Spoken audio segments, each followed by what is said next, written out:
ॐ नमो भगवते वासुदेवाय।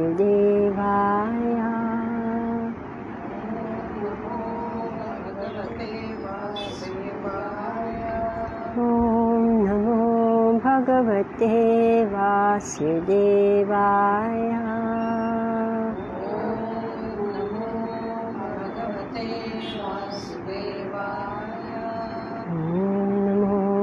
भगवते वासुदेवाय।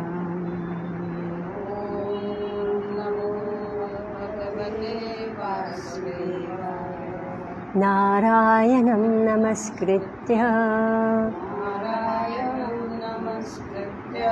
नरं चैव नरोत्तमं देवीं सरस्वतीं व्यासं ततो जयमुदीरयेत्। नष्टप्रायेषु अभद्रेषु नित्यं भागवतसेवया भगवती उत्तमा श्लोके भक्तिर्भवति नैष्टिकी। ॐ ज्ञानातिमिरान्धस्य ज्ञानञ्जनशलाकया चक्षुरुन्मिलितं येन तस्मै श्रीगुरुवे नमः। श्रीचैतन्यमनोभीष्टं स्थापितं येन भूतले स्वयं रूपा कदा मह्यं ददाति स्वापदान्तिकं। वन्देऽहं श्रीगुरो श्रीयुतापदकमलं श्रीगुरून् वैष्णवांश्च। श्रीरूपं साग्रजातं सहगना रघुनाथं वितं तं सजीवं द्वैतं सावधूतं परिजनसहितं कृष्णचैतन्यदेवं श्रीराधा कृष्णपदान् सहगना ललिता श्रीविशाखान्वितंश्च। हे कृष्ण करुणा सिन्धो दीनबन्धो जगत्पते गोपेश गोपिका कान्त राधाकान्त नमस्तुते। तप्तकाञ्चन गौराङ्गी राधे वृन्दावनेश्वरी वृषभानुसुते देवी प्रणमामि हरिप्रिये। वाञ्छकल्पतरुभ्यश्च कृपासिन्धुभ्य एव च पतितानां पावनेभ्यो वैष्णवेभ्यो नमो नमः। जय श्री कृष्ण चैतन्य प्रभु नित्यानंद श्री अद्वैत गदाधर श्रीवासादि गौरभक्तवृंद। हरे कृष्णा कृष्ण कृष्ण हरे हरे हरे राम राम राम हरे हरे। नमो विष्णुपदाय कृष्णहस्ताय भूतले प्रभुपादाय प्रिय श्री गिरिराजाय स्वामिने सुवक्त्ररारास बिहारिभ्यं भक्तिभ्यश्चात्मदायिने। नमो विष्णुपदाय कृष्णहस्ताय भूतले श्रीमते भक्तिवेदान्त स्वामिनिति नामिने। नमस्ते सारस्वती देवे गौरवाणी प्रचारिणे निर्विशेष शून्यवादी पाश्चात्यादेशतारिणे। मुखं करोति वाचालं पंगुं लंघयते गिरिं यत्कृपातमहं वन्दे श्रीगुरुदीनतारिणम्। हरे Krishna. So we are reading Srimad Bhagavatam, Canto 5, Chapter 1, on text 22. All right, these are all prose Sanskrit, so I'll just try to read it. Manorapi parinaivam pratisandhita manoratha surarshi Varanumatenatmajam akhila dhara mandala sthiti kuptayas asthapya Swayamati Vishama Vishaya Vishajalashaya Shaya Upara Rama. So we remember that Swayambhuva Manu wanted to retire. Just imagine, he is the emperor of the entire universe and he wants to retire. And here, people, right? Prabhupada said until they are shot dead, they don't want to retire. Can I tell the ladies to go to Yeah. So Swayambhuva Manu, with the assistance of Lord Brahma, thus fulfill his desire. What was his desire? He wanted to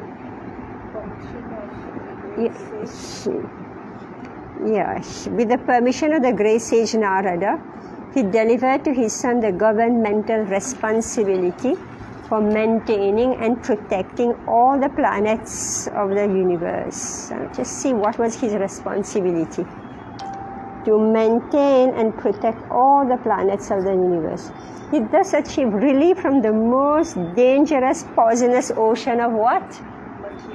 Material desires. Just imagine, he is the owner, you could say, controller of all the planets in the universe. So he saw that this is a most dangerous ocean of material desire, better he let it go. Anyway, small people also, if they have Vedic knowledge, they let go of whatever is within their control. And then here, Swayambhuva Manu, he's also letting go of what's in his control, knowing he doesn't own them, right? Purport. Swayambhuva Manu was practically hopeless because such a great personality as Narada was instructing his son Priyavrata not to accept household life. Alright, so no chance. Narad Muni is very powerful. My son will never come back and take the responsibility. Now he was very pleased that Lord Brahma had interfered, right? By inducing his son to accept the responsibility for ruling government of the universe. So it's not that he was happy that his son has agreed, let me get married, right? That's not what he was happy about. What was he happy about? He was happy that Brahma is his father, Narad Muni is father. What was he happy about? Happy that his son was pleased that Lord Brahma had interfered by inducing his son to accept the responsibility for ruling the government of the universe. Yes, not for getting married and be happy with the wife and children, right? Huge difference. Then, automatically, if you become the ruler, then you need a wife. From Bhagavad Gita, we get information that Vaivast Manu was the son of the sun god, and that his son Maharaj Ikshvaku, that Vaivast Manu was the son of the sun god, and that his son Maharaj Ikshvaku ruled this planet Earth. Swayambhuva Manu, however, appears to have been in charge of the entire universe, and he entrusted to his son Maharaj Priyavrata the responsibility for maintaining and protecting all the planetary systems. Dhara Mandala means planet. This earth, for instance, is called Dhara Mandala. Akhila, however, means all or universal. It is therefore difficult to understand where Maharaj Priyavrata was situated. But from this literature, his position certainly appears greater than that of Vaivast Manu, for he was entrusted with all the planetary systems of the entire universe. Another significant statement is that Swayambhuva Manu took great satisfaction from abnegating the responsibility for ruling all the planetary systems of the universe. So he was happy. Let me be done with this. At present, politicians are very eager to take charge of the government, and they engage their men in canvassing from door to door to get votes to win the post of president or a similar exalted office. On the contrary, however, herein we find that King Priyavrat had to be persuaded by Lord Brahma to accept the post of emperor of the entire universe. Similarly, his father Swayambhuva Manu felt relieved to entrust the universal government to Priyavrata. Thus, it is evident that the kings and executive heads of government in the Vedic age never accepted their positions for sense enjoyment. Such exalted kings, who were known as Rajarshi, ruled only to maintain and protect the kingdom for the welfare of the citizens. The history of Priyavrata and Swayambhuva Manu describes how exemplary, responsible monarchs performed the duties of governments with disinterest, keeping themselves always aloof from the contamination of material attachment. So this is, so two things was, who's Swayambhuva Manu? So he was the ruler of the entire universe with all the planets. So let us remember that planet Earth is under supervision, right? We believe we can do what we like, but no, Priyavrata, his agents, okay? There's Lord Brahma, even if Priyavrata is not there, but Lord Brahma who's still there, right?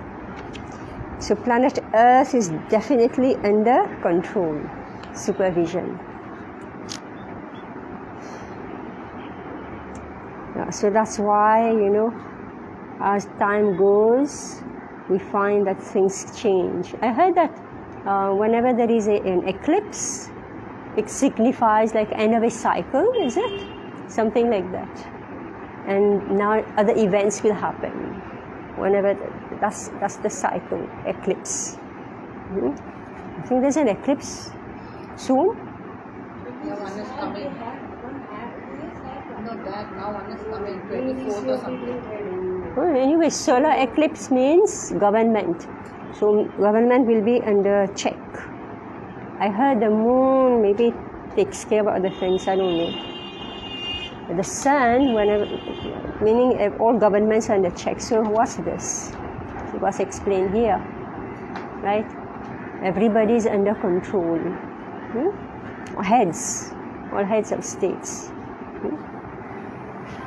Material affairs have herein been compared to an ocean of poison.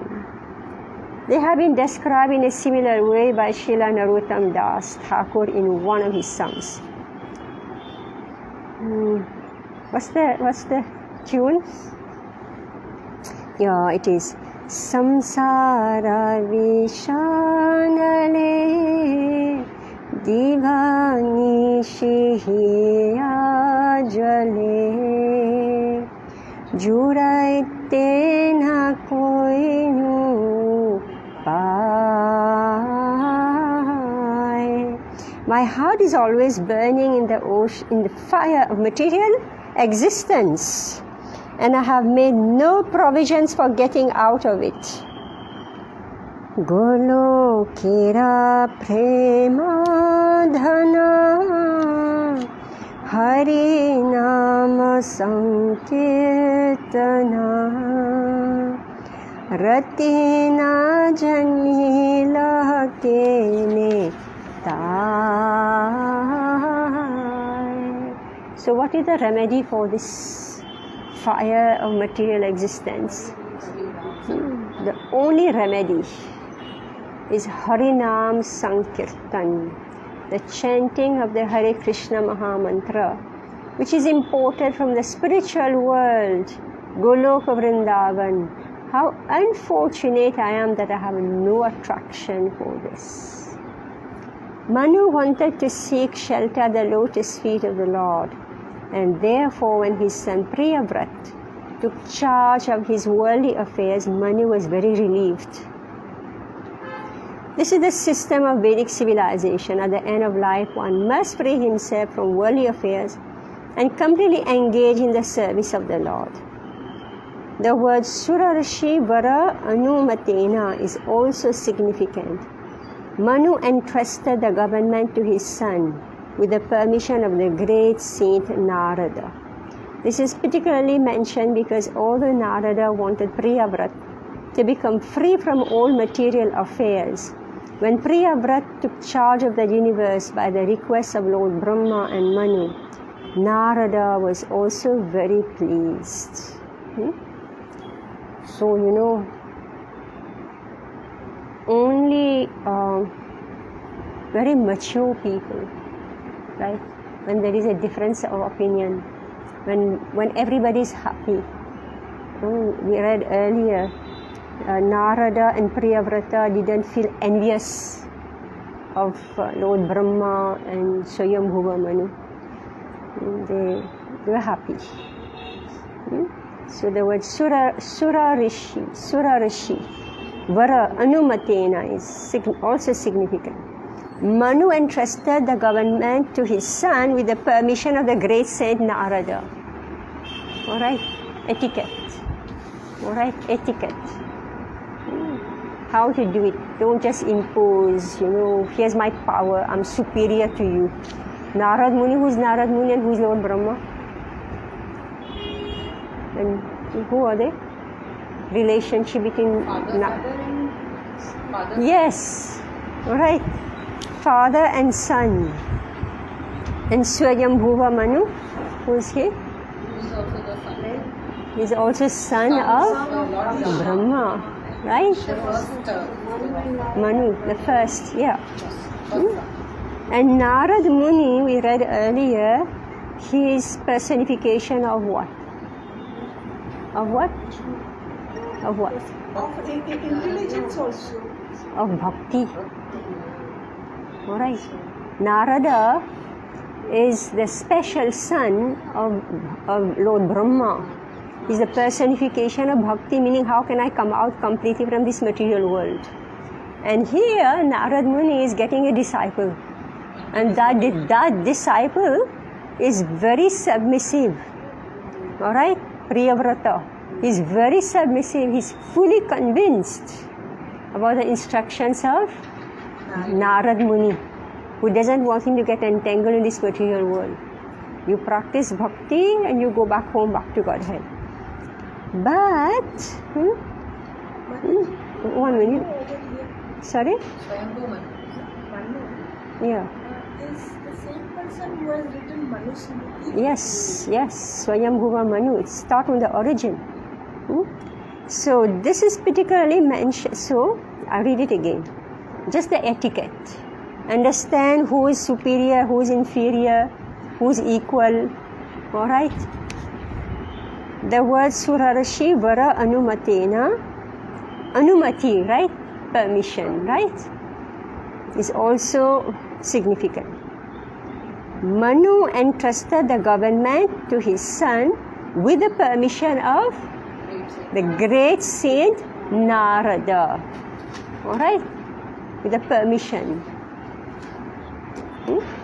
So he didn't just say, look, let me overrule you. Right? That's what we do, right? Let me overrule you.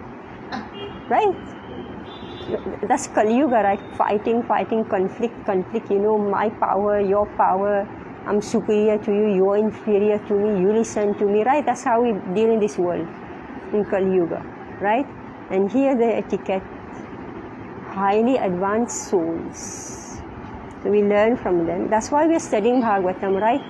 We learn how to deal among ourselves. So, Manu entrusted the government to his son with the permission of the great saint Narada. Alright, Narada is a saint. Not only a saint, but a great saint. Alright? In other words, you could say that he's higher than Manu. Right? But this is particularly mentioned because although Narada wanted Priyavrat to become free from all material affairs, when Priyavrat took charge of the universe by the request of Lord Brahma and Manu, Narada was also very pleased.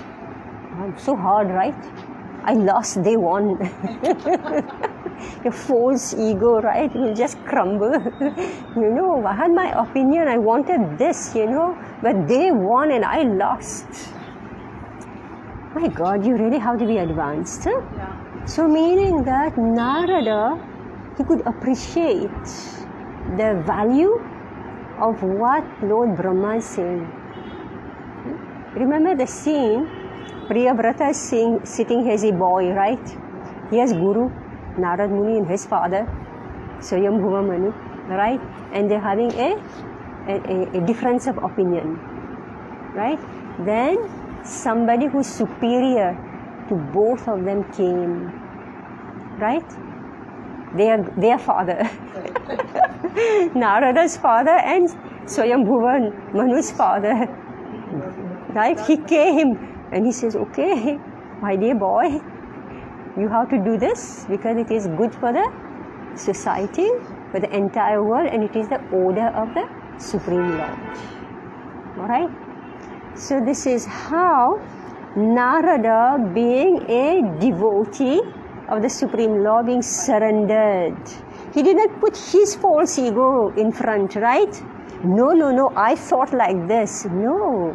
Meaning he's an actual devotee. Everybody here are actual devotees. What is the definition of devotee?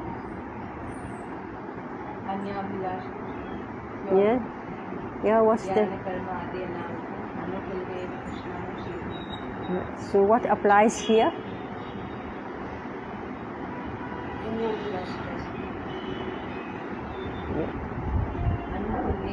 Anukulyena, correct. Anukulyena. Everybody decided that this is, what is the meaning of Anukulyena? Yes. Everybody decided that this is favorable for Krishna's service. Therefore, everybody combined together, they agreed and say yes. Meaning no false ego. Alright, this is a great lesson in management. Alright, great lesson in management. Whether it is managing the universe or managing our own small household. Right?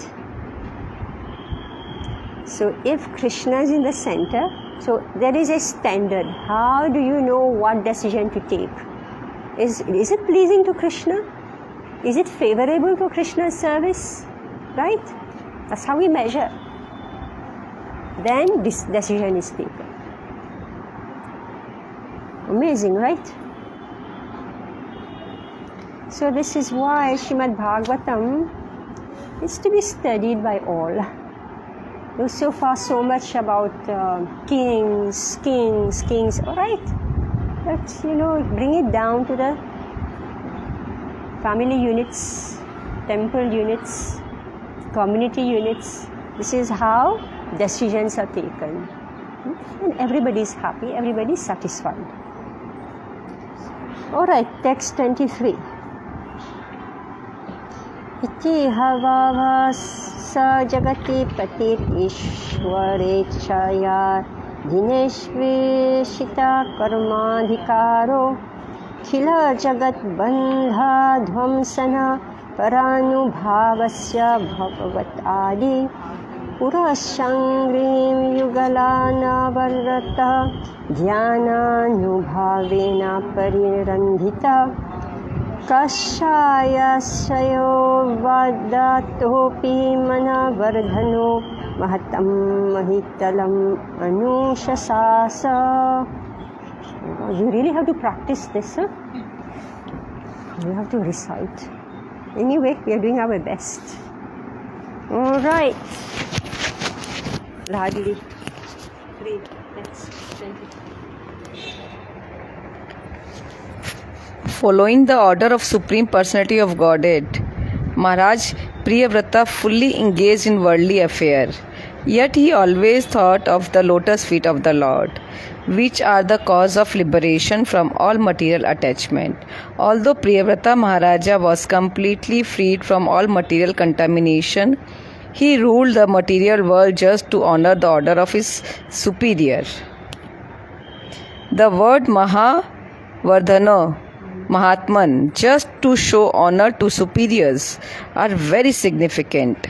Although Maharaj Priyavrata was already a liberated person, had no attraction for material things, he engaged himself fully in governmental affairs just to show respect to Lord Brahma.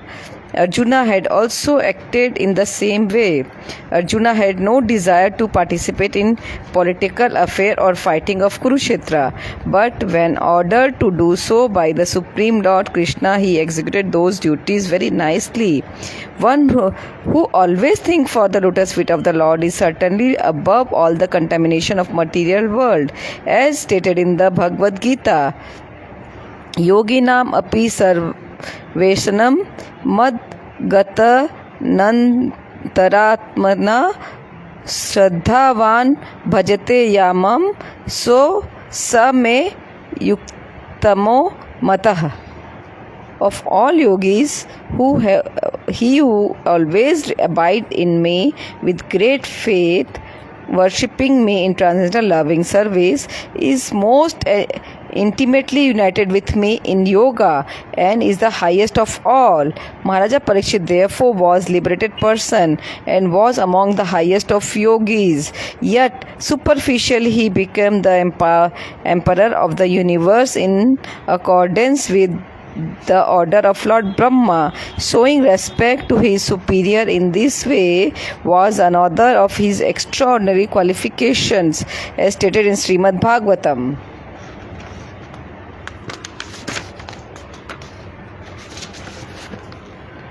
Narayana para sarve na kutaschana bibhyati sarva gaparvargya narkeshva api tulyatha darshinah.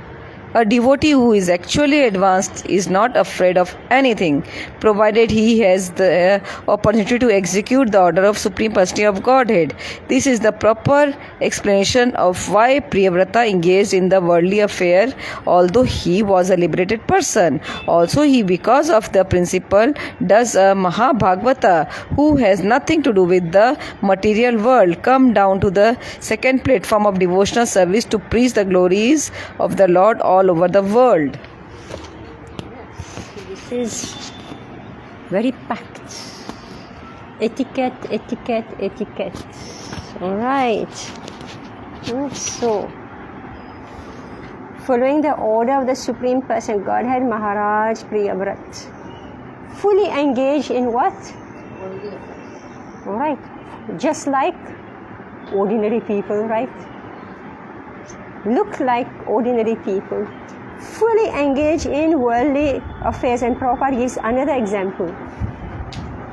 Who did the same thing? Arjun, alright? It's not a joke, that battlefield, Kurukshetra, right? Battle, not a joke at all.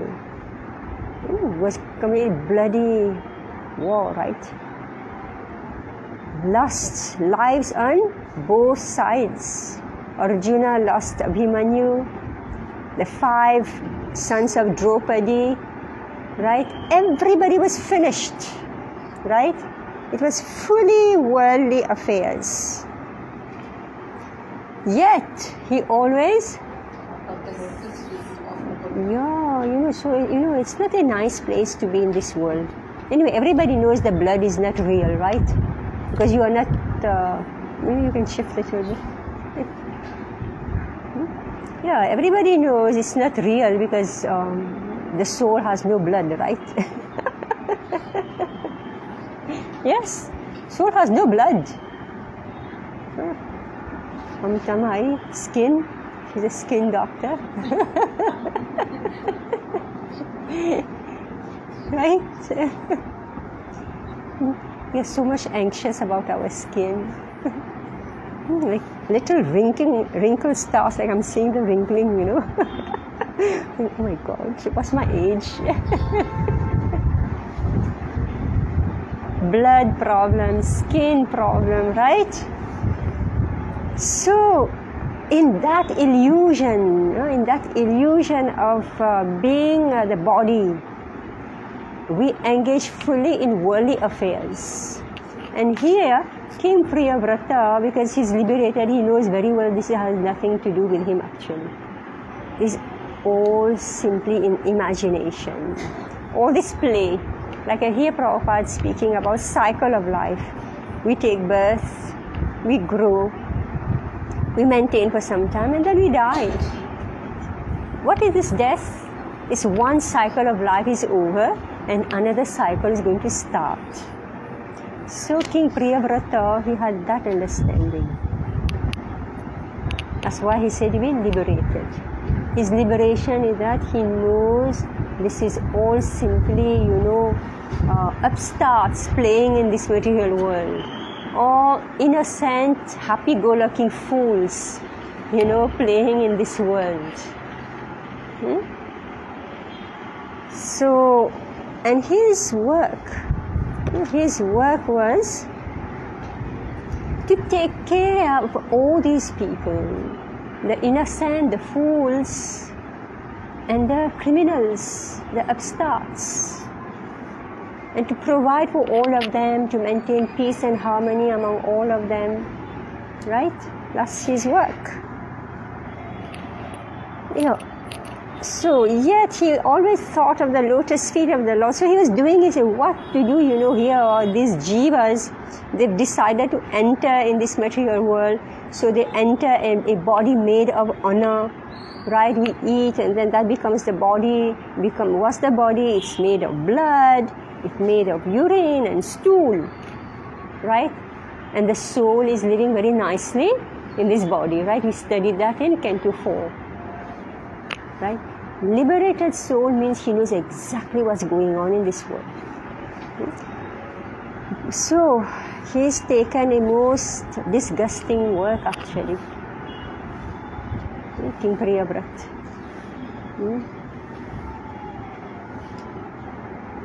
Yet he always thought of the lotus feet of the Lord, which are the cause of liberation from all material attachment. So while he's doing his work, taking care of upstarts, etc., etc., he is thinking of the lotus feet, Krishna's charan. Can we find the word? Iti, thus, havaha, indeed, saha, he, jagati patihi, the emperor of the whole universe, Ishvara, Ichhaya, by the order of the Supreme Personality of Godhead, Adhini Veshita, completely engaged, Karma Adhikara, in material affairs, Akhila Jagat, of the entire universe, Bandha, bondage, Dhvamshana, destroying, Para, transcendental, Anubhavasya, by whose influence, Bhagavataha, of the Supreme Person of Godhead, Adi Purushasya, the original person, Angry, there's the word, okay? Angry on the lotus feet, Yugala, too, Anavarataha, constant, Jnana, Anubhavena, by meditation, Parirandhita, destroy, Kashaya, all the dirty things, Ashayaha, in his heart, Avadataha, completely pure, Api, although, Manavardhanaha, just to give honor, Mahatam, to superiors, just see, Mahitalam, the material world, Anushashasa, rule, following the order. So it's not that he came, went canvassing, as Prabhupada is saying in the previous purport. He didn't go canvassing, vote me, right? No. He was requested. Following the order of the Supreme Person Godhead, Maharaj Priyavrata, fully engaged in worldly affairs. What does that mean, fully engaged in worldly affairs? What does that mean to you? Fully engaged. I can't hear you. Yes. So for you, when he's fully engaged, what does it mean? Completely occupied. Yes. Mind and everything is there in that work at hand, and not anywhere Yes, and why is he doing this? Surrender, yes. Alright, so this is the instruction for all of us. Alright, meaning that when we take up the service of Krishna, we must be fully absorbed in doing that work. Not time pass. Right? Many of us, we do it like that. It's like my life is one thing, and then temple service or Krishna service is side business. I call it spare time work. Right? So here, Maharaj Parikshit, he's fully engaged in worldly affairs. This material world belongs to the Supreme Lord. So similarly, your family is worldly affair, right? If we are doing it for Krishna, understanding that there's children who have come to us, or whatever occupation we may be having, whether like your teacher, you are sewing, you're cooking, whatever you may be doing, right?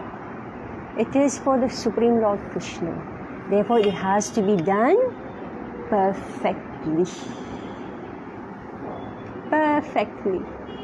Not like, it is for somebody else, so therefore, kacha, I'll just do. Right? Fully absorbed. And he's not in the least interested in this work. He's working it for somebody else. I heard Prabhupada say that in English or the Western people, they have this saying that ownership turns sand into gold. Ownership turns sand into gold. Meaning, unless it's mine, I'm not going to work. If it's somebody else, I'm not going to work. So only when you own it, then you'll give your best. Now it is like that only. Yeah, so here we are learning that this is not the Vedic civilization. Why? Because everybody knows that whatever duty I have, this is dharma given to me by the Supreme Lord, and therefore I must do it to the best of my ability. You learn this here from Priyavrat, right? Means apart from seva, temple service, God service, what other duty given, that also we do as a service to God. Everything is Krishna's service. If I am helping others, not devotee, if somebody is coming to want my help, I have to help him or her also as a Krishna service. It's not necessarily only devotee. Yeah, anyone, but we have to make sure that whatever we are doing, this is aligned with Krishna's seva, right? Okay. If somebody comes, give me money, I will drink alcohol, right? That's so. Alright, I'm just saying, should be anukul. This is the criteria here. Yeah. It has to be following dharma. Now there are different levels of dharma. See King Priyavrata, what is he doing? Is he doing great devotional service to the world? For him it is devotional service, but the people who he is ruling are not always on the level of pure devotional service. That we have read again and again in Canto 4 with Dhruva Maharaj, with Prithu Maharaj. Right? So now we are saying again, but personally, he's doing it as a duty, he's doing it properly. He's not thinking, let me just do and finish off the work. Right? And it is worldly work. Yet, he always thought of the lotus feet of the Lord, which are the cause of liberation from all material attachment.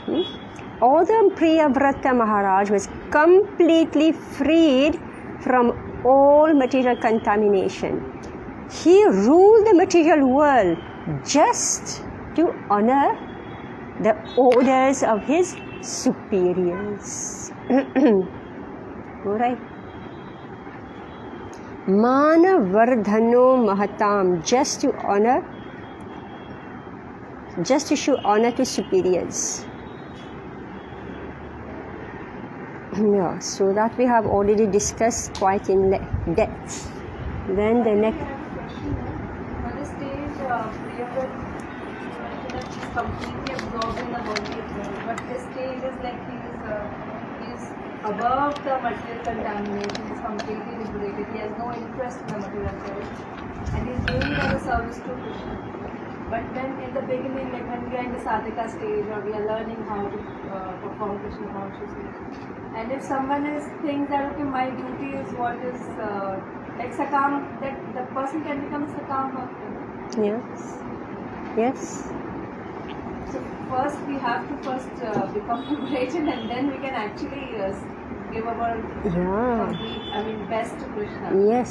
With detachment. Otherwise, there's every possibility that we become attached to what we are doing. Yes. So, oh God, now you're testing my memory in Bhagavad Gita now.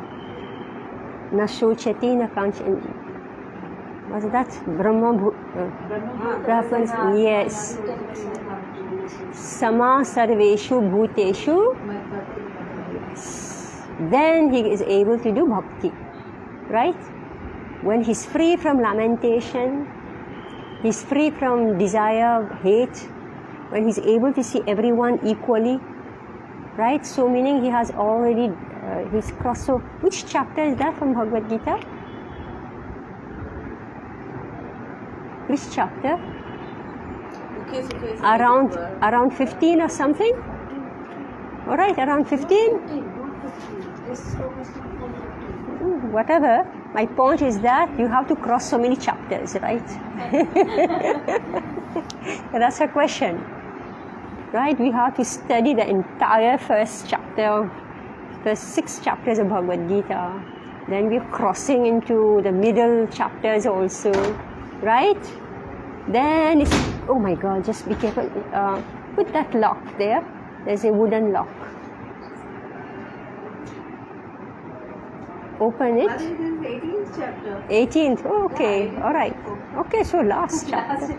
There's a wooden lock there, Priya. Just see on the side.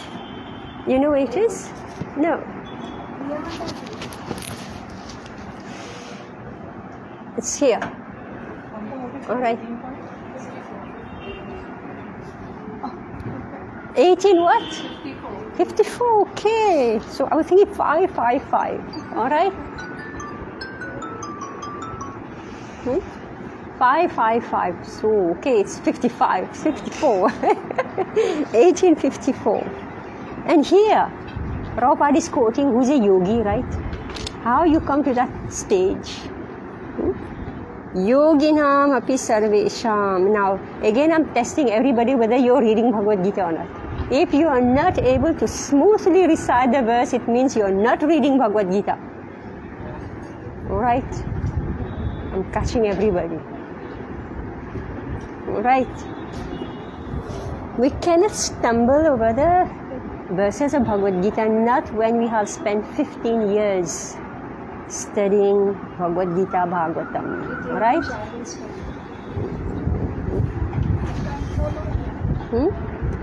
Of all yogis, so he who always abides in me with great faith, worshipping me in transcendental loving service, is most intimately united with me in yoga and is the highest of all. So Maharaj Priyavrata therefore was a liberated person and was among the highest of yogis. Yet, what? Superficially. See, if Prabhupada wasn't here, we'll never understand all this purport. Right? Just see. Yet, superficially, he became the emperor of the universe in accordance with the order of Lord Brahma. Right? We already had a first reading of this section. I didn't notice it. Right? I don't know how many of you noticed that Prabhupada has said that Priyavrata became superficially involved in management. Right? Just see contrast. One, we said he is fully engaged in worldly affairs, and here what you were saying, superficially. Meaning he has no interest, but he's doing it for the pleasure. Yes. Showing respect to his superior in this way was another of his extraordinary qualifications. Then why do you think this verse is quoted? Narayan परा सर्वे न कुतश्चन बिभ्यति स्वर्गापवर्ग नराकेषु अपि तुल्यर्थ दर्शिनः. This is from Canto 6. Who recited this verse? Who spoke this verse? Anybody knows? Lord Shiva. When Mother Parvati cursed King Chitraketu to become an asura, a demon. So he said that for devotee it doesn't matter whether they are in Swarga or they are in Narak. For them it's all same. So poor Priyavrata, he's thinking, I'm going in Narak. How to become the emperor, the entire universe, to rule over the material world. This is Narak. But because it is seva for Krishna, it's no difference. A devotee who's actually advanced is not afraid of anything, provided he has the opportunity to execute the order of the Supreme Person of Godhead. It's like when I read Prabhupada Lilamrita, especially the second volume, Planting the Seed. Literally I was crying. I was reading, they say, Prabhupada, why are you doing this? Why you are doing this? 70-year-old man, so cultured. Everything here in India and Vrindavan. Where he went, what he had to go through, how they spoke to him, how they dealt with him. Right? I was literally crying. But Prabhupada is same like King Priyavrat. Same like King Priyavrat. Doesn't matter hell. I'm just, I'm just remembering that how that one girl, how he insulted Prabhupada. And there's Satyarup Das Goswami Maharaj writing that Prabhupada actually hurt. And he said, this is the darkest of the dark. This is where Prabhupada went.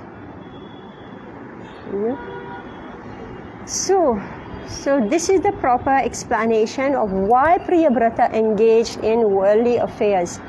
Although he was a liberated person, also, only because of this principle does a Mahabhagavat, so that's why we're speaking of Srila Prabhupada, does a Mahabhagavat who has nothing to do with the material world.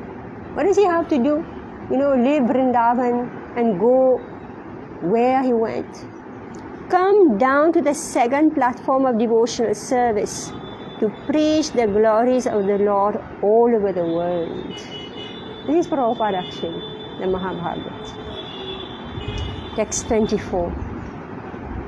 Atha cha duhitaram prajapatir vishwakarmana upayema barihishmatim nama tasyam huhavava atmajam atmasamana shila guna karma rupa viryodaran dasha bhavayam babhuva kanyam cha yavishasim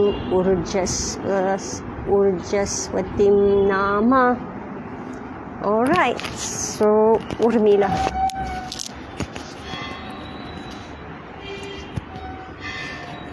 Translation.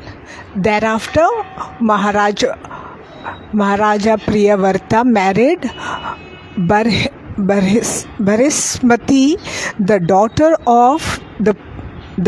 of the Prajapati named Vishwakarma. In her he begot 10 sons equal to him in beauty, character, magnanimity and other qualities. He also begot a daughter, the youngest of all, called Urjaswati. Purport: Maharaja Priyavrata not only carried out the order of Lord Brahma by accepting the duties of government, but also married Barismati, the daughter of Vishwakarma, one of the Prajapatis. Since Maharaja Priyavrata was fully trained in transcendental knowledge, he could have returned home and conducted the business of government as a brahmachari. Instead, however, when he returned to household life, he accepted a wife also. The principle is that when one becomes a grihastha, he must live perfectly in that order, which means he must live peacefully with a wife and children. When Chaitanya Mahaprabhu's first wife died, his mother requested him to marry for a second time. He was 20 years old and was going to take sannyas at the age of 24. Yet, by the request of his mother, he married. As long as I am in household life, he told his mother, I must have a wife, for household life does not mean staying in a house. Real household life means living in a house with a wife. 3 words in this verse are very significant. Yuha Vava. These words are used to express wonder. Priyavrata Maharaja had taken a vow of renunciation, but accepting a wife and begetting children have nothing to do with the path of renunciation. These are activities on the path of enjoyment. It was a source of great wonder. Therefore, that Priyavrata Maharaj, who had followed the path of renunciation, had now accepted the path of enjoyment. Sometimes we are criticized because although I am a sannyasi, I have taken part in the marriage ceremonies of my disciples.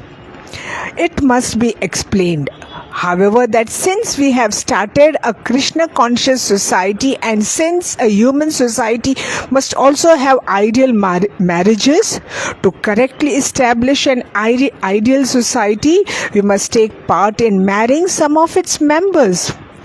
Although we have taken to the path of renunciation, this may be astonishing to the persons who are not very interested in establishing Daiva Varnashram, the transcendental system of 4 social orders and 4 spiritual orders. Srila Bhakti Siddhanta Saraswati Thakur, however, wanted to re-establish Daiva Varnashram. In Daiva Varnashram, there cannot be acknowledgement of social status according to the birthright, because in Bhagavad Gita it is said that determining considerations are guna and karma, one's qualities and work. It is this Daiva Varnashram that should be established all over the world to continue a perfect society for Krishna consciousness. This may be astonishing to foolish critics, but it is one of the functions of a Krishna conscious society. So this is again instruction for all, that so Priyavrata, he was Pakka Brahmachari, he was very qualified to rule the entire universe, but what did he do? He married. Why? Because Grihastha ashram and ideal Grihastha ashram is very peaceful with one. Meaning if he stays in a house. House means till 5. Yes. So therefore, when we say bachelors at home has nowhere. I just heard Kadamba Kanavana Maharaj say that they are failed grihasthas. He called them failed grihasthas. Why? Because meaning that you didn't have the courage to enter into grihastha life and maintain a family. At the same time, you're trying to enjoy the facilities of life. Because otherwise, you should just give up everything and become a brahmachari in a temple. Right? So this is the instruction here. If you're staying in a house with parents or whoever else is there, right? It's an enjoyment, comfort, right? So therefore, there's a place for everybody. So if you stay in a household, therefore you must accept a wife. So this is what's given here. The principle is that when one becomes a grihastha, he must live perfectly in that order, which means he must live peacefully with a wife and children. Meaning, as soon as you return home, it means it is a grihastha, griha, right? It's a house, griha. Right? So therefore, you cannot be single bachelor, right? Earning money, and I don't know what they do with their money. Right? That's why everything becomes so expensive these days. I heard the boys, they buy perfume worth 5,000. Right? If you have a wife to maintain, children to maintain, before you spend that 5,000 on perfume, you think millions of time, right? So therefore, there's no discipline. There's no spiritual advancement. Right? So scientific. And Shri Chaitanya Mahaprabhu is himself. I guess maybe Mahaprabhu knew that in Kali Yuga this may happen. When Chaitanya Mahaprabhu's first wife died, he was only 20 years old. But his mother said, you must marry again because you're living at home. The mother is there. Right? You must marry again. So he married again. As long as I'm in household life, he told his mother, I must have a wife, for household life doesn't mean staying in a house. Real household life means living in a house with a wife. So very clear. So Prabhupada is making it very clear. On the basis of Shastra, you need to know what is your ashrama. When you're brahmachari, what is that stage called? Celibacy and forgotten and what? Celibacy and what? Learning. Please don't forget, take pen and paper. I don't want to come back on this. Learning. You said it? Oh, sorry? Oh, you said, okay, I didn't hear it. All right. So it is celibacy and learning. What is the meaning of celibacy? Mind and sense control. Alright? Brahma acharati. Brahma, meaning you know about the Supreme Lord. You know about spirit. You're learning about spirit. And therefore your acharan, right? Your behavior is according to Brahman. So you practice mind and sense control and you study the student life, all right? Brahmachari. And then when you shift from Brahmachari ashram, you enter into Grihastha ashram, right? Meaning now you have come not to live with mother. You've come to live with wife. Otherwise you can stay with Guru. You understand?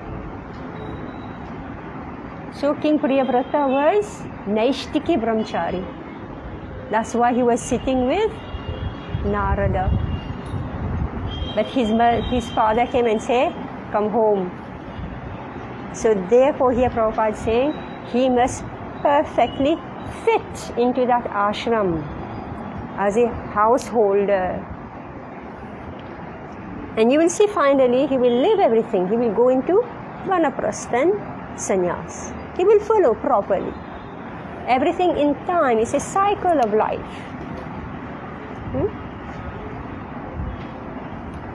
Vahava. How come he's Naishtiki Brahmachari? He's taken the path of renunciation. Now he has taken the path of enjoyment, right? With wife and children. Amazing. So Prabhupada takes this opportunity. Alright, he takes this opportunity to point out that he, as a sannyasi, sometimes he had to get his disciples married. Now everybody knows a marriage ceremony, who's allowed, whose dharma is it? Grihastha dharma, right? The priests, everything is Grihastha, right? But here a sannyasi is making a boy and a girl get married against the principle of sannyas ashram. So why did Prabhupada do it? Prabhupada wanted to give that culture. He wanted to also see whether it is established according to the Vedic principles. He wanted to save people from sinful life. And there was nobody else who could teach them this. So therefore, in times of emergency, like remember, King Priyavrata, he was happy there. And forgot which mountain, huge mountain, right? Doing tapasya. But there is an emergency that arose. What was the emergency? His father. His father had to. Yeah, there's an emergency. Nobody to rule after Yeah, yes. After the descendants of Dhruva Maharaj, there's nobody to rule. So what to do? Like sometimes when there is no qualified Brahma, Lord Vishnu himself become Brahma. Right? Right? What to do? So here there was no ruler. So he says, but here's a nice, very nice boy, highly qualified. Right? So his father went to fetch him from Naishtiki Brahmacharya and put him on the path of sense enjoyment. Wah wah. How come that happened? That's why it said 3 words in this verse are very significant. Yeah. Uhava.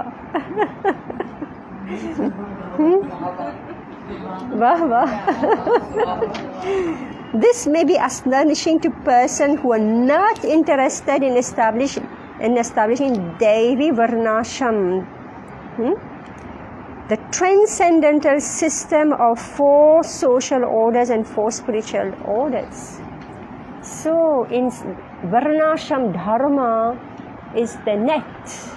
It's a net to prevent people from falling down in unrestricted sense gratification. Right? Like right now they're propagating free union, no need for marriage. All this marriage is man-made. Is it man-made? Who made it? scriptures. Manu. Under the direction of Supreme. Yeah, Lord Brahma, remember, he had to get married himself. Right? In the beginning, he ran after his daughter, right?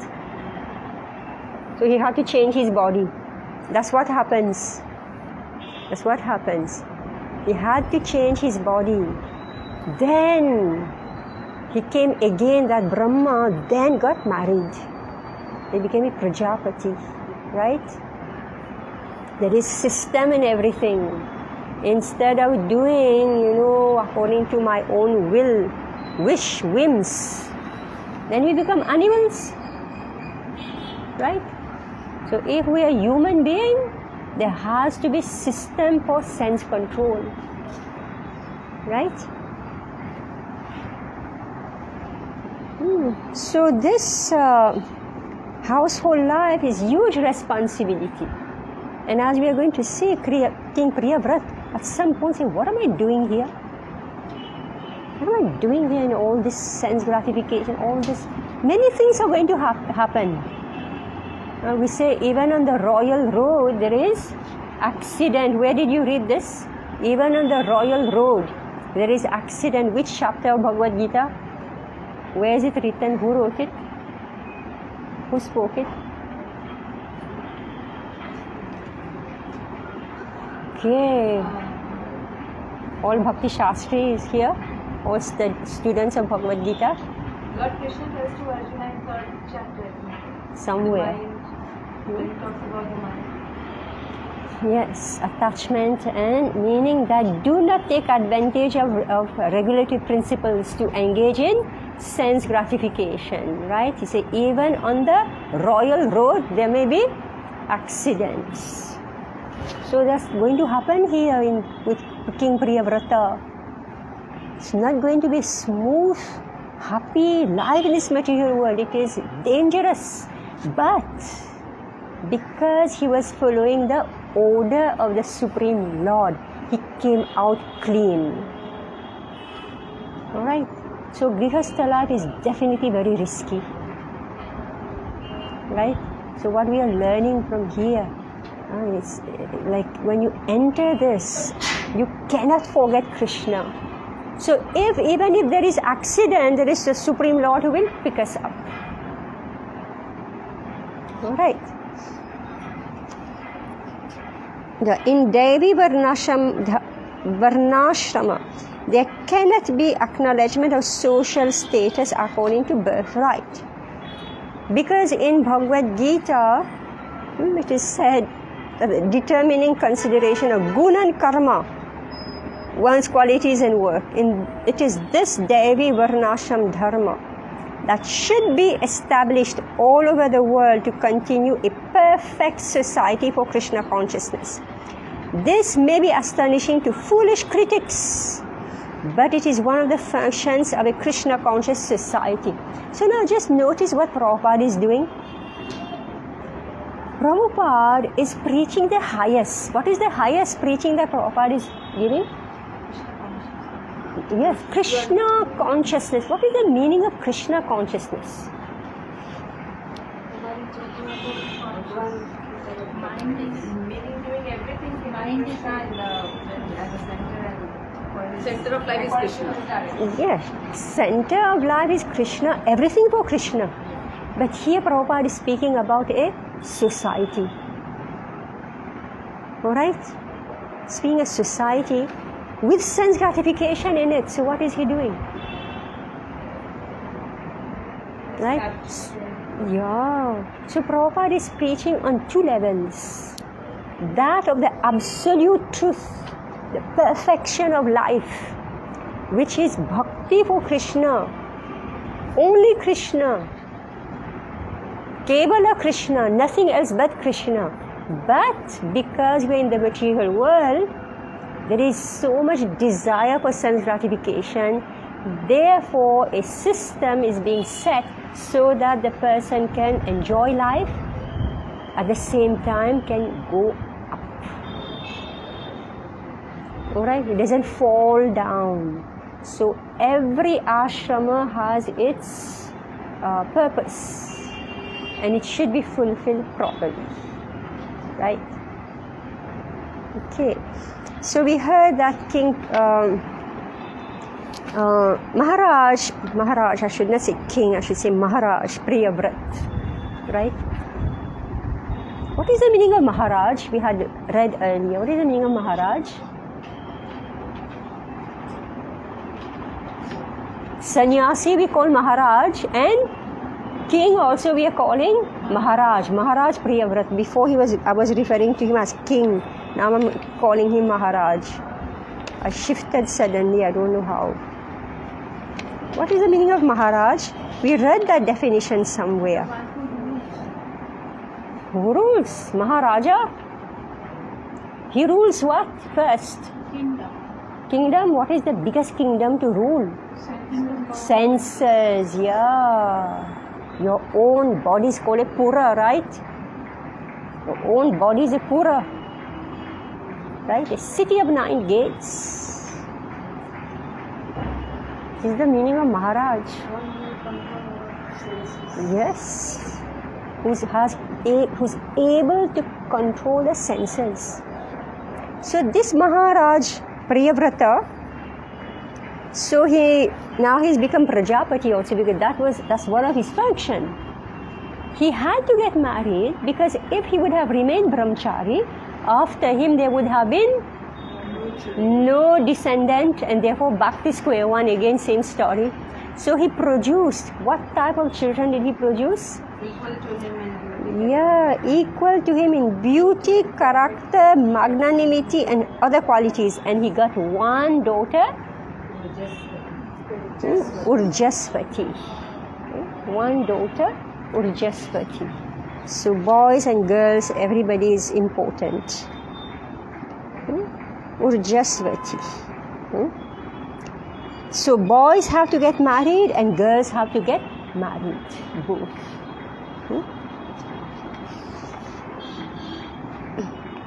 Yeah, so if it's understood that the girls have to get married, from where do we learn this?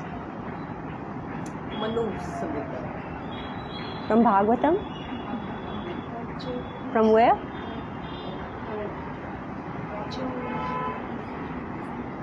Those who've been sitting here since so many years. From where do we learn? The girls? Before marriage, they should be under protection. I want from stories. Bhagavat. Yes. Kardama Muni. Alright. How many children? How many girls? 9 girls. Right? Sages. Yes. These are Prajapatis. All the girls got married. Right? And what did Devahuti say? One son. Yes. One son. What did he say? Because then once he walks out into this thing to become a sannyasi, then she needs somebody to look after her and then to learn about devotion. She said that the girls will get married and go away. I'll be left alone, right? So you cannot leave and take sannyas now. Your duty is to give me a son. Why a son? To take care of me. She's living in a palace, right? With so many servants. Why?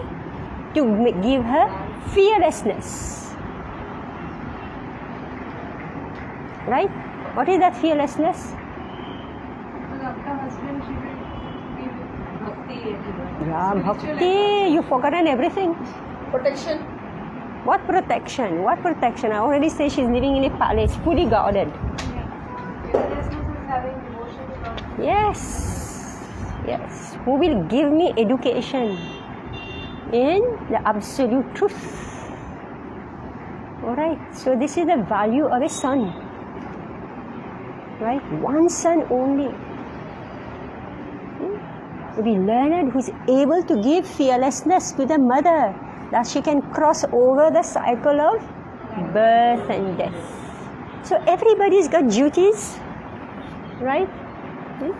So, alright, so this is text 24, so it's taking time. I think in this section you mentioned Yes, we were talking about the Grihastha ashrams. yeah. There are many people nowadays they are not able to get married due to some reason, like the horoscope doesn't match or they have some problem in their horoscope. So they stay single all their lives at home. So Yes, even in devotees you see. yes. Well, you know, I guess this may be a few reasons why this may be happening. So as we already said, that the home then has to be completely spiritual. If they are devotees, right? Home has to be completely spiritual. And if it's done whimsically, why? Sometimes it's not happening due to not dealing properly with a wife or a husband, previous lives, right? If you mistreat a wife, you mistreat a husband, right? Then next life, what should you get? Right? If you become devotee also, then also. Past karma is still coming forward, right? It's minimized now. So Mataji, that is accepted, they may accept that as their own karma, but then they, in this life they still stay at home and perform devotions. Yes, yes, yes. Not necessarily that they have to join or stay with the Guru. Well, if they're boys, that's the best situation for them. That opportunity is given to them. It's the best situation. And if they are girls, Girls is difficult. Then they have to be within the family. I know a nice young girl got divorced, very abusive husband, married him, and now she has returned to her mother's place. Very, very. Now it is very frequent. Now it is very frequent. Yes, so here we are. So that's why what is Prabhupada shouting? There is no Gurukul, no Gurukul system, right? So the boys are not trained. They have no sense control, right? no education, they don't know. See how much we are learning about behavior here. Just 2-3 shlokas, so much we have learned about behavior. If you learn how to behave with guru, with superiors, you know how to take care of a wife, right? And that's why in the Vedic system there has to be a gap, age group. Boy has to be much older than girl, minimum 5 years, because she has to be a young girl and the other one should feel I'm giving protection to the young girl, right? So they need to learn all this, and they need to see how their parents behave with their mother, took care of the girls. Everything is learned. You know how the father and mother discipline the girls and how father and mother discipline the boys. Completely different, right? Completely different. Very gentle and soft with the girls, harsh with the boys. You haven't seen it? It's going back to that. If you fall in love, you get married, right? So, where's the training?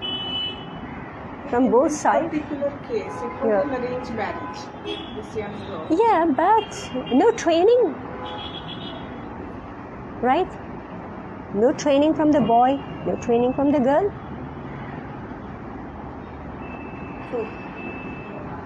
Both. So that's why we're speaking of the Gurukul system here. Student life, brahmachari, mind and sense control.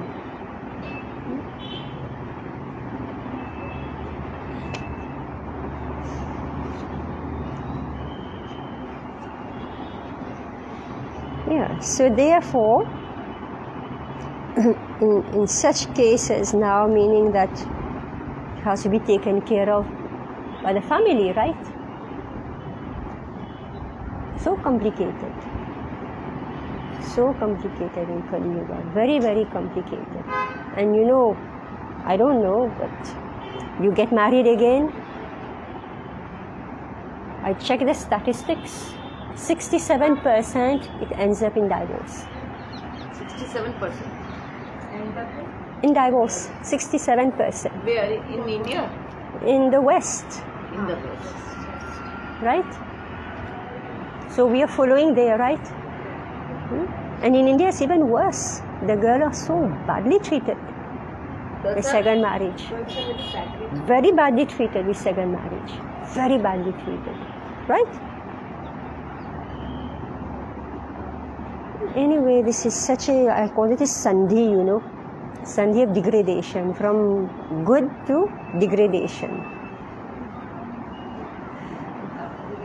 This is such a big topic, all this.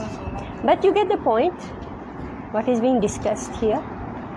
So therefore, I read this in one Purana. It says for a girl to get a good husband, she must have done pious deeds for a boy to get a good girl.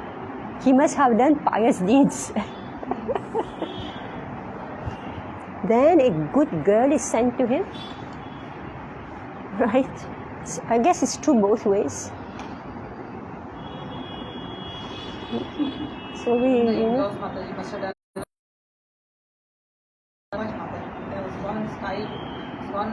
It's gone, it's touched the skies. That many demands. It's very difficult, mother. Yes, big topic, right? Huge topic. Anyway, main point we are reading here. Mind and sense control is both in brahmachari life, right?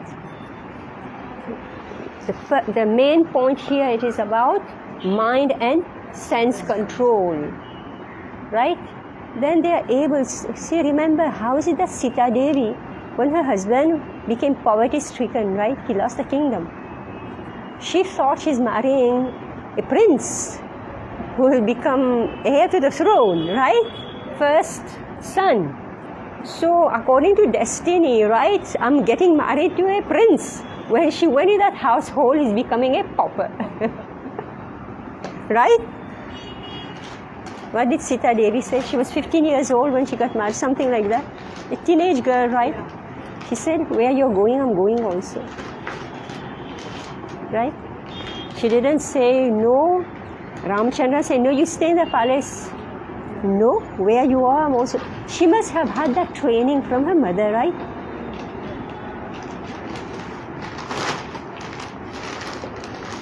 So if sense gratification is the center of life, then the girl will run away. My husband has become no work, no jobless, so let me run away, right? This is what's happening. That's one of the reasons for breaking of marriages, right? Why women become so anxious when their husband loses the job?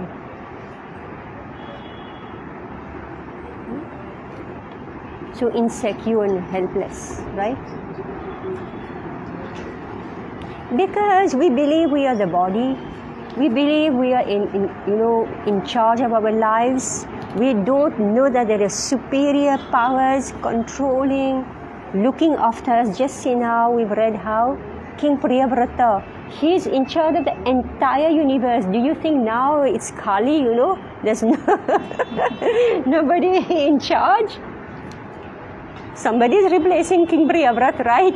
Meaning everybody is being taken care of and everybody is being corrected, right? What's this law of karma, right? Shani Dev, I heard it's the law of karma, right? Everybody is being corrected so that we become surrendered to Krishna, so that we become aware of Krishna. Alright, so of course there's material world means anxiety with just seeing it here. Poison, ocean of poison. This also means like everyone gets substituted. That someone is not here, someone else comes and replaces. You mean in the... Yeah, everywhere. Yes, of course. Of course, yes. But, see, why is there rulership? Why is there rulership? Because there's no cooperation among people. The spiritual world means you are independent, you're free, right? Here, everybody's under control, because automatically you cannot cooperate. You put 2-3 people together, they can't cooperate with each other. So therefore there has to be rulership. Regulation. Yes. Whereas in the spiritual world, everybody automatically cooperates.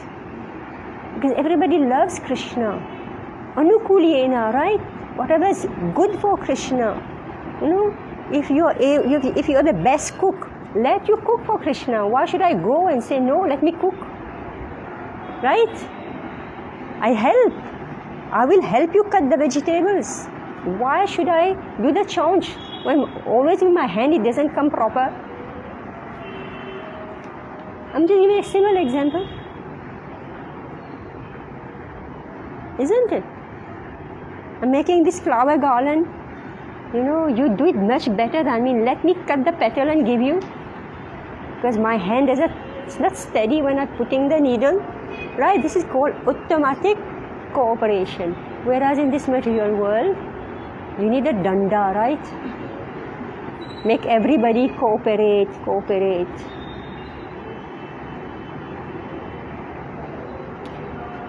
Such a tragedy, to be in this world. Unfortunately, if you don't put rules and regulations, whoever you may be, the best of devotees, unless you're Mahabhagavat, right? You really, sometime or the other, you're going to goof up.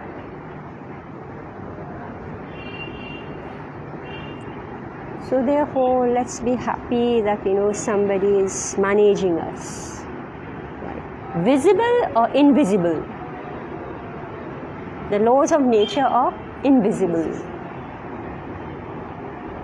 But then they become visible through the worldly forces, through parental rules, through family rules, for government rules, for international rules. Nobody is free.